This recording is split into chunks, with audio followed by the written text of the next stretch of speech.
America की हालत इतनी पतली है कि मैं आपको सबूत के अलावा क्या ही बोलूं। ये देखिए, अमेरिका के ऑफिशियल का कहना है कि डोनाल्ड ट्रंप की क्रेडिबिलिटी इतनी खराब हो चुकी है, कोई इस पर भरोसा नहीं कर रहा है। अमेरिका के लोग इसको अब पसंद नहीं कर रहे हैं।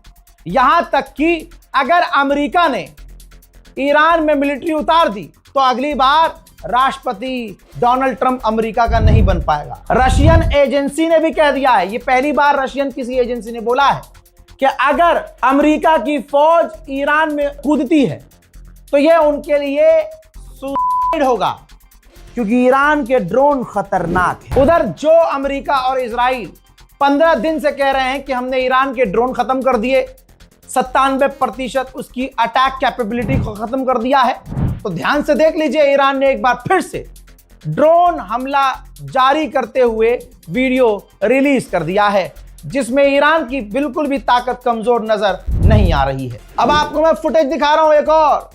ये जनता है, ड्रोन फुटेज है, ये लोग हैं नीचे जिन्होंने ऐसी तस्वीर बनाई, ट्रंप मस्ट गो नाउ। ये लिखा हुआ नहीं है, ये लोग खड़े हुए हैं, ऐसी सफ बनाई है कि ये पूरा लिखा हुआ ऊपर से दिख रहा है कि Trump must go now. Satellite image में भी दुनिया को नजर आ जाए, ऐसे अमेरिका के लोग चीख के बोल रहे हैं कि ट्रंप को चले जाना चाहिए। अल्लाह अकबर।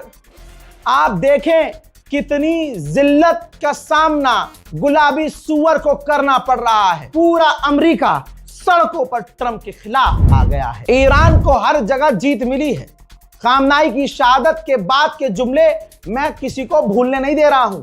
जब IRGC ने कहा था, जब शहीद अली लारीजानी ने कहा था, उस हीरो ने कहा था कि पूरी दुनिया हिल जाएगी, तेल के दाम बढ़ेंगे, मार्केट महंगी होगी, स्टॉक मार्केट क्रैश होगा, धुआं धुआं हो जाएगा।